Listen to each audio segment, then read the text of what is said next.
Buongiorno a tutti, Simone qui e benvenuti in questo nuovo video.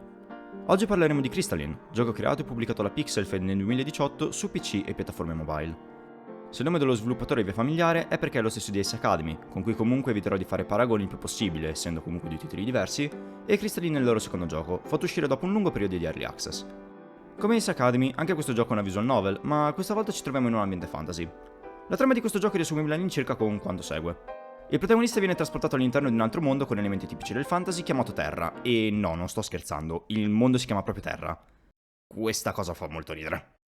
Qui viene trovato da Leanna, un membro della Gilda dei Maghi e soprattutto l'unica waifu di questo gioco, nonché l'unico personaggio con cui sarà possibile avere una relazione di tipo sentimentale. Leanna ci accompagnerà verso l'Accademia dei Maghi in quanto ha sentito in noi la presenza di una quantità spropositata di energia magica, il motivo principale per cui lei si trovava dove il protagonista si è risvegliato. Da qui partirà la nostra avventura insieme a Leanna e ad altri personaggi per trovare la causa di questi sbalzi di energia e per fermare un'organizzazione malvagia chiamata Void. Tutto questo mentre il protagonista cerca di trovare un modo per tornare a casa. Ora, la trama non è la cosa più originalissima del mondo e si risolve il più delle volte in una sequela di eventi molto spesso slegati l'uno dall'altro e in cui le reference ad eventi precedenti non saranno molte, sintomo di un gioco sviluppato ad episodi come è stato questo titolo.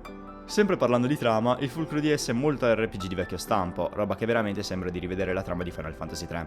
Ci sono 5 templi, trovali, prendi il potere e forse potrai tornare a casa. Semplice, a volte efficace, ma molto spesso per nulla indolore. Una cosa che non ho apprezzato per nulla nella trama è l'ampio spazio dato a dei camei che prendono una bella fetta della storia ma che sembrano tranquillamente essere lì per allungare il brodo. Non mi dilungherò molto perché comunque sono degli spoiler, ma sembrano essere stati messi lì più per mancanza di idee che per altro.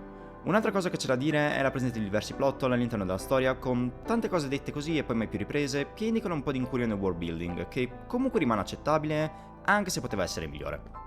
Ci sono poi delle azioni all'interno della trama che, almeno secondo me, hanno poco senso, come un'azione che compie Leanna nei confronti del protagonista verso la fine del gioco, ma che comunque possono essere giustificate in un modo o nell'altro. Questo gioco poi presenta diversi finali, all'incirca 8 per essere precisi, che dipendono da diverse condizioni, tra cui soprattutto la relazione del protagonista con Leanna. Ora, io non li ho visti tutti, quindi non so se le mie considerazioni possono valere per tutti, ma sicuramente la true ending di questo gioco è davvero una fine, e qui mi permetto di fare uno dei pochi paragoni con Ace Academy. Rispetto a questo infatti, Crystalline ha un finale sensato, segno di un'evoluzione nella scrittura della trama che in generale in questo gioco è nettamente migliore rispetto che in Ace Academy. Ma direi che non hanno ancora imparato davvero a fare un finale. Questo perché il gioco si termina, ma poi ti lascia un bel cliffhanger per un ipotetico sequel che ho come l'impressione non uscirà mai. Il che, nota per chiunque voglia fare un gioco, non è mai un buon modo per chiudere una storia, sappiatelo. Per finire il gioco mi ci sono volute all'incirca 11 ore, che ovviamente aumentano o diminuiscono a seconda della velocità di lettura di chi gioca, e ha una rigiocabilità piuttosto buona, considerando appunto gli 8 finali possibili. Come in Ace Academy, una delle cose più apprezzabili di questo titolo è la sinergia che si crea tra i personaggi, che hanno una chimica molto buona e riescono a rendere il gioco sempre interessante anche in parti dove la trama lascia un po' a desiderare. Difatti, i dialoghi sono la cosa meglio scritta del gioco, anche grazie al fatto che la comedy di cui il titolo è intrisa è divertente e apprezzabile, con un mix di umorismo occidentale e alcuni anime tropes che vengono anche un po' scombussolati. Solo per farvi un esempio, c'è una scena nelle terme dove i protagonisti spiano le ragazze e loro invece che essere incazzate li invitano a unirsi a loro. Bella take sullo stereotipo delle terme, qui sono stati bravi. Parlando dei personaggi, c'è da dire che sono praticamente i classici archetipi che trovi in ogni gioco anime related, ma riescono a piacere e a sembrare anche più di delle normali controfigure generiche fatte con lo stampino. Abbiamo il protagonista, che non risulta essere generico ma con un briciolo di personalità, e poi il suo team. Abbiamo quindi Zack, il tipico tsundere maschile, Kara, il solito flirt type che comunque funziona e con cui purtroppo non è possibile avere una romance, Amy, la classica Kudere Genius che comunque ha anche il lato cute ed è un po' la sorellina del gruppo, e infine Leanna, la quale, essendo l'unico love interest del gioco, doveva per forza essere ben caratterizzata e difatti è così.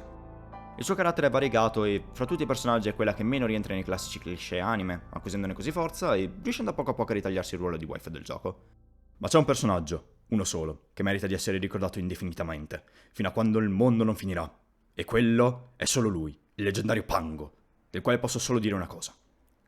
Poi, il gioco poi presenta anche diversi personaggi secondari, alcuni abbastanza caratterizzati, gli altri invece molto dimenticabili e blandi. Questa visual novel presenta diverse scelte, non importanti per la storia ma importanti per la relazione dell'MC con Leanna, e inoltre presenta anche una piccola sezione di gameplay, rappresentata da dei piccoli minigiochi che vi chiedono per esempio di cliccare delle icone il più velocemente possibile, oppure di riprodurre un'eventuale sequenza visualizzata o solo mostrata per un breve periodo. Ovviamente non è granché come gameplay, ma rimane comunque una cosa che tenta di rendere l'esperienza videoludica un po' più interattiva e che mi sento di apprezzare. Parlando dell'aspetto estetico, il gioco presenta dei fondali davvero belli e un character design che si fa davvero apprezzare. In più, questa visual novel usa dei modelli fatti in Live 2D ben fatti e molto belli. Se non sapete cosa sia la tecnologia Live 2D, vi consiglio di cercare informazioni sull'argomento, ma in poche parole è una tecnologia che permette di animare immagini e, in parole ancora più spicce, è la tecnologia che c'è dietro alle animazioni dei modelli dei VTuber. Quindi vedremo diverse reazioni da parte dei personaggi, molto più vive rispetto che ad un semplice cambio di espressione, il che sicuramente aiuta nell'immersività del mondo di gioco. Tra l'altro, piccolo fun fact, l'autore dei modelli Live 2D di questo gioco è una persona di cui conosco i lavori e che, onestamente, apprezzo molto. Si tratta infatti di Brian Sui, non so se qualcuno di voi l'ha mai sentito nominare. Ha fatto il rigging di diversi modelli per VTuber ed è il fondatore di Iron Vertex, un gruppo specializzato nella realizzazione di modelli Live 2D. Nel caso vi lascio il link del suo canale in descrizione se volete vedere alcuni dei suoi lavori, sono veramente ben fatti.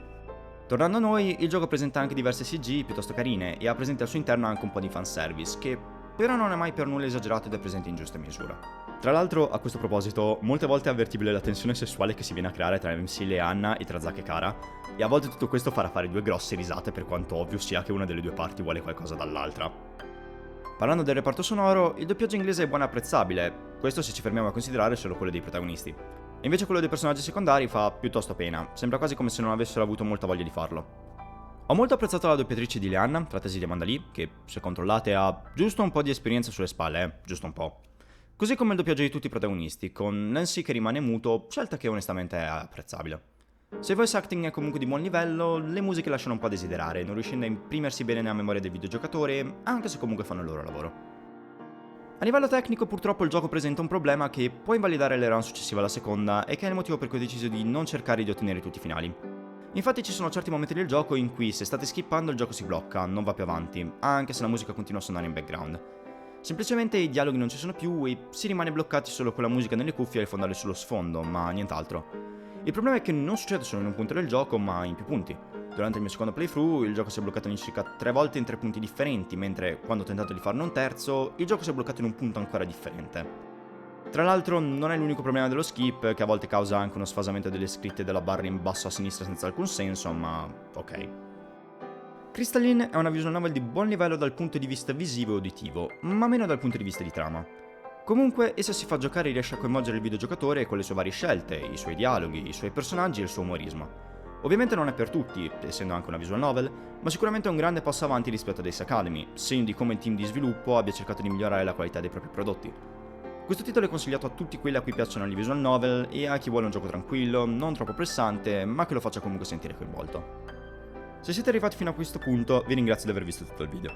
Se volete vedere altri contenuti del genere, presumo sappiate già cosa dovete fare, dopotutto praticamente tutti gli youtuber lo dicono.